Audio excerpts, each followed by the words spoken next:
Baru ada baca satu kenyataan, ada pihak yang meragui apa sebenarnya. Pihak yang tak puas hati lah. Mungkin dia dengki, kan.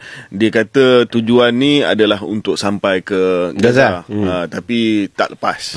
Ya, oleh yang demikian gagal. Apa respon Haji? Peringkat awal, kalau saya duduk dalam kempen ni awal, saya akan beritahu adalah mencabar kawalan Israel. Kita tak boleh kempenkan benda ni bantah bantuan kemanusiaan. Perkataan dia adalah mencabar pendudukan Israel. Baru yang kedua, memecah kebuntuan maklumat. Jadi oleh kerana daripada awal, orang ingat ini adalah misi bantuan kemanusiaan. Walaupun daripada flotilla yang pertama 2008, mission dia lebih daripada mencabar kedaulatan wilayah yang dijajah.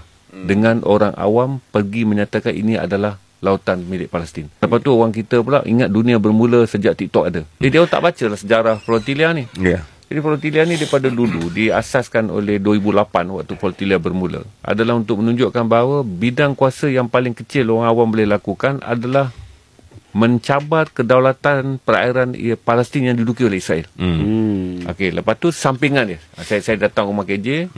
Nak beritahu dekat KJ, ini tanah saya. Tapi dengan cara yang baik, saya beritahu KJ, kalau nak keluar, ambillah rambutan sebiji. Jadi kita bawa lah bantuan tu. Lepas tu kapal tu boleh isi.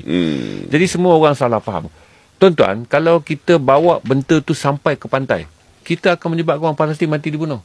Sebab orang datang rebut dan kadang-kadang dan Israel menggunakan peluang tu untuk bunuh orang Palestin dengan mengatakan, faham Dia tak tembak kita, dia tembak orang Palestin.